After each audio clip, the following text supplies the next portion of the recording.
फरमाते हैं कि मैं ना मजदूर लेने गया। बगदाद के चौक में मजदूर बैठे होते थे, तो मेरी उन मजदूरों में से ना एक नौजवान बच्चे पे नजर पड़ी। बड़ा कमजोर सा वजूद था, लेकिन चेहरे पर इबादत का निशान था। माथा बताता था कि नमाज का बड़ा ख्याल रखता है। मैं उसके करीब गया।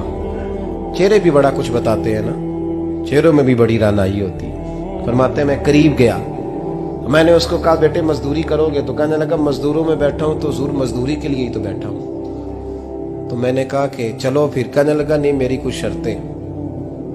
मैंने कहा बताओ। कहने लगा पहली शर्त यह है कि लोग 4 दिनार दिहाड़ी लेते हैं, मैं 3 दिनार लूंगा। मैंने कहा यार भाई तो बड़ी बेहतरीन है, बाकी भी इस तरह की रख ले। उसने कहा हुजूर दूसरी शर्त यह है कि मैं आपकी मुकम्मल बात मानूंगा, लेकिन जब अजान हो जाएगी फिर आपकी नहीं सुनूंगा।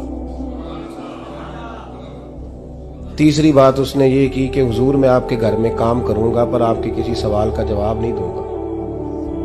कहते मैंने कहा यार तू बड़ा अजीब है, शर्तें तो मालिकों की होती हैं। कहने लगा जी बहरहाल मैं शर्तें लगा के जाता हूं। फरमाते मैं उसे घर ले आया। काम मैंने उसको बताया तो जो काम मजदूर सारे दिन में करता है ना, उसने 2 घंटे में कर दिया। हमारे मजदूर सिगरेट पीने में भी तो आधा घंटा लगाते हैं, वो चाय पीने जाएं तो पौना घंटा वहां। उनको भी तो दयानतदारी करनी चाहिए कि नहीं करनी चाहिए? ने मुआहदा किया है ना जी, तो पूरा उतरना चाहिए ना। कहते 2 घंटे में। अब काम जब बंदा शुरू कराता है तो काम और निकल आता है। कहते काम मैंने उसको और बता दिया, वो करने लगा। उसने मिट्टी निकाल के रखी थी बाहर रास्ते में, तो अजान हो गई जोर की। उसने वहीं कुदाल छोड़ी कही और चलने लगा। तो मेरा बेटा कहने लगा इसको जरा बराबर कर दो। कहने लगे चुप कर जा, तेरे बाप से बात हुई थी, जब अजान होती है तो मैं किसी और की नहीं सुनता, सिर्फ अल्लाह रसूल की सुनता हूं। कहते मस्जिद चला गया, नमाज पढ़ के आया तो दोपहर का वक्त था। मेरी बीबी कहने लगी इसको को खाना खा ले। कहते हमने कहा खाना खा लो। तो कहने लगा मैंने रोजा रखा हुआ, रमजान भी नहीं था, नफली रोजा रखा हुआ। फरमाते हैं शाम हुई, मैंने 3 दिनार दिए। तो मैंने कहा तेरा नाम क्या है? कहने लगा मैंने आपसे कहा था मैं किसी सवाल का जवाब नहीं दूंगा। वो चला गया। अगले दिन मैं फिर लेने गया उसे, काम कुछ और निकल आए। तो लोगों ने बताया वो सिर्फ हफ्ते वाले दिन आता है। मैंने कहा क्यों? कहने लगे जी वो कहता है मेरा हफ्ते का खर्चा 3 दिनार है, जब 3 दिनार कमा लेता हूं तो बाकी सारा टाइम अल्लाह रसूल की जिक्र में गुजार दिया करता हूं। फरमाते हैं जी अगले हफ्ते मैं फिर लेने गया। मैंने पूरा हफ्ता इंतजार किया कि काम उसी से कराना है। मैं जब गया तो मैंने कहा चलो। कहने लगा मेरी शर्तें याद है ना? और मैंने कहा याद है भाई साथ चल। फरमाते हैं काम कराया। 2-3 हफ्ते वो आता रहा। एक हफ्ते में गया तो लोगों ने कहा हुजूर आज नहीं आया। क्यों? कहने लगे बीमार हो गए। कहाँ घर है? कहने लगे बगदाद के कब्रिस्तान के पीछे जो कच्ची आबादी है उसमें रहता है। फरमाते मैं गया, दरवाजे पे दस्तक दी तो कहने लगा हुजूर आप हैं? दरवाजा खोला है, आ जाइए। फरमाते हैं मैं अंदर गया तो मैंने कहा तुम्हें कैसे पता चला मैं आया हूं? कहने लगा हुजूर अल्लाह वाले हो, आप नहीं आना था, वरना अमीर तो गरीबों का पता लेने कोई नहीं आते। कहते मैं करीब गया तो कहने लगा मैं आपका इंतजार कर रहा था, तेज बुखार है, तप रहा। जेब से कुछ पैसे निकाले। कहने लगा ये पैसे रख लें। एक अंगूठी निकाली। कहने लगा हुजूर आज रात को मेरा इंतकाल हो जाएगा, इन पैसों का कफन खरीद के सुबह जनाजा पढ़ के मुझे दफन कर देना, और जब दफन करो तो ये अंगूठी लेके असर के बाद हारून रशीद के पास जाना। आप उसे कहना मैंने मिलना है पर वो आपको टाइम नहीं देगा। आप उसको आवाज दीजिएगा कि तेरी एक अमानत है मेरे पास।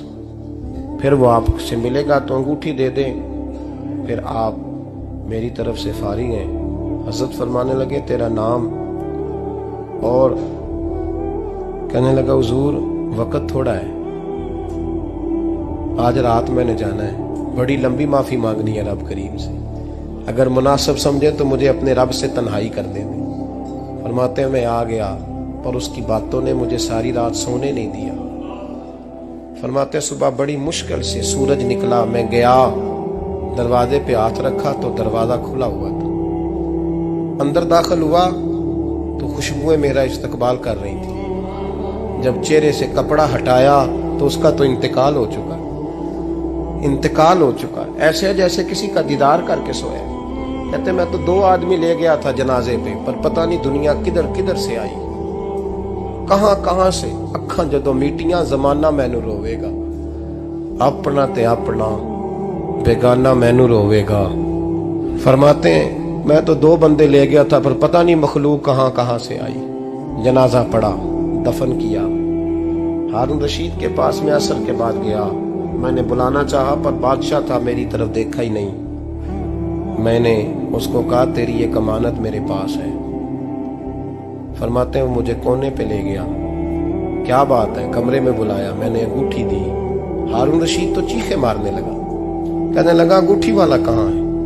मैंने कहा वो तो इंतकाल कर गया। कहने लगा मुझे कब्र पे ले चल। कहते मैं कब्र पे लाया तो वो लेट गया, तड़प के रोने लगा। मैंने कहा मेरा कलेजा फट जाएगा, ना उसने कुछ बताया ना तूने बताया, ये कौन था? तो हारून रशीद कहने लगा ये मेरा बेटा था। मैंने कहा तेरा बेटा और मजदूर? कहने लगा हुजूर ये हजरत दाऊद ताई के पास बैठा करता था, उनका मुरीद था, मुझे रोज कहता था अब्बा तूने बड़ी दुनिया इकट्ठी कर ली है, मरते वक्त तुझसे टांगे समेटी नहीं जाएंगी, इतना हिसाब नहीं तू दे सकेगा। मैं इसको समझा देता, इसकी अम्मा समझा देती। ये रोज हमें कहता छोड़ दो, आ जाओ अल्लाह रसूल की बारगाह में झुक जाएं। हम समझ। एक दिन ये चला गया, कहने लगा फिर तुम्हारा रास्ता और है और मेरा रास्ता और है। ये सोने की अंगूठी गलती से इसके पास रह गई, गलती से हीरे की अंगूठी चली गई। कहने लगा देखो मेरे बेटे ने आज वो भी वापस कर दी है। फिर तड़प के कहने लगा हारून रशीद था तो ये मेरा बेटा, पर मेरा मुर्शद निकला, मेरा पीर निकला। भाई जिंदगी तो बड़ी थोड़ी है ना। बाबा साहब ने कहा था उठ फरीदा सुत्या, और दाढ़ी आ गया पूर, अग्गा नेड़े आ गया, पिछा रह गया दूर। उठ फरीदा सुत्या, खलकत वेख